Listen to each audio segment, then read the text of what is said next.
ते तुमचे सांगाल आणि त्यातून तुम्ही काय काय सुरू केलं. मी गणेश होते मी संस्थेवर काम करतो. लगभग म्हणजे मला 1.5 वर्षापूर्वी HD1 HbSAG1 हा एक म्हणजे ज्यावेळेस मला शुगर आणि BP तर ती चेक करायला गेलो त्यावेळेस हा एक रिपोर्ट निघाला. तर मला डॉक्टर त्यांनी म्हणते की मला एन्जिओग्राफी करावं लागेल. तर म्हणलं ठीक आहे म्हणून मग मी काय केलं पुण्याला गेलो. त्यांनी पुण्याला बोलवलं त्यांनी म्हणते हे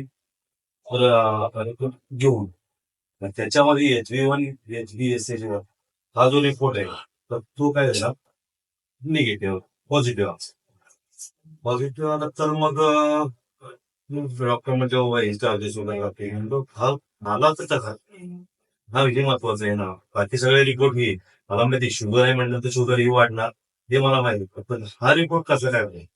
मग त्याच्यासाठी मग डॉक्टरचं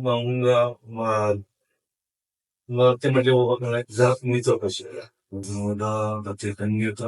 मध्ये सातारा आहे याच्यामध्ये सातारला गेली. सातारमध्ये गेलो की त्यांनी लईच भीती लागते मला. त्यांचे ते बाकीचे रिपोर्ट पॉझिटिव्ह होते. अक्षरशः घरात सगळे टेन्शन आहे. काय करायचं काय हे करायचं घरी आपली ही औषधं चालू कर आणि त्याच्यानंतर मग तू सांग. मी ही औषधं खाल्ली मला वाटतं 1 महिन्यानंतरच परत रिपोर्ट चेक केला. मला वाटतं 2 महिन्यानंतर 2 महिन्याचा रिपोर्ट चेक केला निगेटिव्ह रिपोर्ट आहे. म्हणजे हा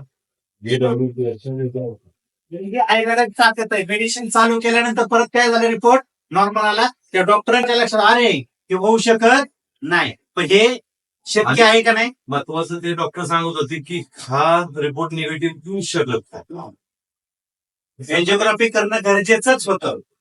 हे तो होतच आणि एन्जिओग्राफी पण नंतर करावं लागेल सगळे रिपोर्ट नॉर्मल. ओके